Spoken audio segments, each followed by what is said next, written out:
ವಿಶಾಲವಾದ ಗೋಡೌನ್ ಮೇವು ವ್ಯರ್ಥವಾಗದಂತೆ ಸಣ್ಣ ಸಣ್ಣ ತುಂಡುಗಳನ್ನಾಗಿ ಮಾಡಿ ಗೋವುಗಳಿಗೆ ತಿನ್ನಲು ಹಾಕಲಾಗುತ್ತೆ. ಇದರಿಂದ ಸಾಮಾನ್ಯವಾಗಿ ಗೋವುಗಳು ತಿನ್ನುವ ಸಮಯದಲ್ಲಿ ಹಾಳಾಗುತ್ತಿದ್ದ 20% ಹುಲ್ಲು ಈ ವ್ಯವಸ್ಥೆಯಿಂದ ಉಳಿಯುತ್ತಿದೆ.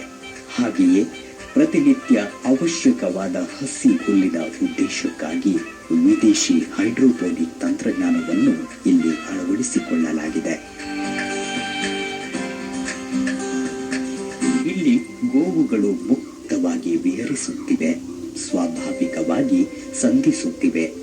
ಎಲ್ಲೆಂದರಲ್ಲಿ ಕುಣಿಯುತ್ತಾ ಪುಟಿಯುತ್ತಾ ಓಡಾಡಿಕೊಂಡಿರುವ ಪುಟ್ಟ ಪುಟ್ಟ ಕರುಗಳು, ಗೋವುಗಳೊಂದಿಗೆ ಸ್ನೇಹ ಬೆಳೆಸಲೆಂದೇ ಬರುವ ಹಕ್ಕಿಗಳು, ಆಗಾಗ ಕೇಳುವ ಅಂಬ ಎಂಬ ಧ್ವನಿ ನಮ್ಮನ್ನು ಯಾವುದೋ ಪ್ರತ್ಯೇಕವಾದ ಲೋಕವೊಂದಕ್ಕೆ ಕರೆದೊಯ್ಯುತ್ತೆ.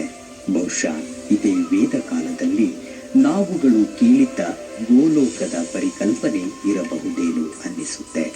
ಇಂಥ ಸೌಕರ್ಯ ಬಹುಶಃ ಬೇರೆಲ್ಲೂ ಕಾಣುವುದಕ್ಕೆ ಸಿಗಲಾರದು.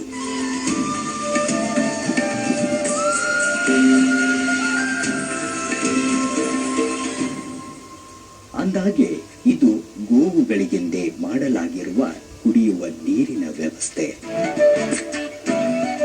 ಇಂದಿನ ದಿನಗಳಲ್ಲಿ ನೀರು ಅತ್ಯಮೂಲ್ಯವಾದುದು. ಇನ್ನು ಗೋಶಾಲೆ ಎಂದ ಮೇಲೆ ಕೇಳಬೇಕೆ? ಗೋವು ಕುಡಿಯಲು ಮತ್ತು ಕೊಟ್ಟಿಗೆ ಸ್ವಚ್ಛ ಮಾಡಲು ನೀರು ಇಲ್ಲಿ ಅತ್ಯವಶ್ಯಕವಾದುದು.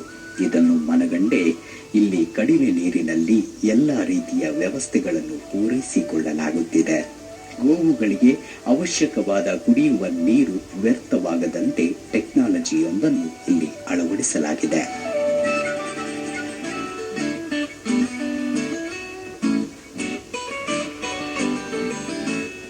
ಗೋವು ನಿಲ್ಲುವ ಪಕ್ಕದಲ್ಲೇ ಒಂದು ಬಾಳ್ಲಿಯಾಕಾರದಲ್ಲಿ ಸಿಮೆಂಟಿನಿಂದ ಮಾಡಲ್ಪಟ್ಟ ಸ್ಥಳದಲ್ಲಿ ನೀರು ಬೇಕೆಂದಾಗ ತುಂಬಿಕೊಳ್ಳುತ್ತೆ. ಗೋವುಗಳು ಇದರಲ್ಲಿ ನೀರು ಕುಡಿಯಲು ಬಾಯಿಟ್ಟ ಕೂಡಲೇ ಅದರಲ್ಲಿ ನಾಬ್ ಆನ್ ಆಗಿ ನೀರು ಬರತೊಡಗುತ್ತೆ. ಬಾಯಿ ಅಲ್ಲಿಂದ ತೆರೆದಾಗ ನೀರು ತಾನಾಗಿ ಬರುವುದು ನಿಂತು ಹೋಗುತ್ತೆ. ಈ ಟೆಕ್ನಾಲಜಿಯಿಂದ ನೀರು ಪೋಲಾಗುವುದಿಲ್ಲ. ಮೊದಲು ಇದಕ್ಕೆ ಒಗ್ಗಿಕೊಳ್ಳದ ಗೋವುಗಳು ನಂತರದ ದಿನಗಳಲ್ಲಿ ಈ ವ್ಯವಸ್ಥೆಗೆ ಹೊಂದಿಕೊಂಡಿವೆ. ಈಗ ಅವುಗಳು ತಮಗೆ ಬೇಕಾದಾಗ ಇದರಲ್ಲಿಯ ನಾಮನ್ನು ಒತ್ತುವ ಮೂಲಕ ತಮಗವಶ್ಯಕವಾದಷ್ಟು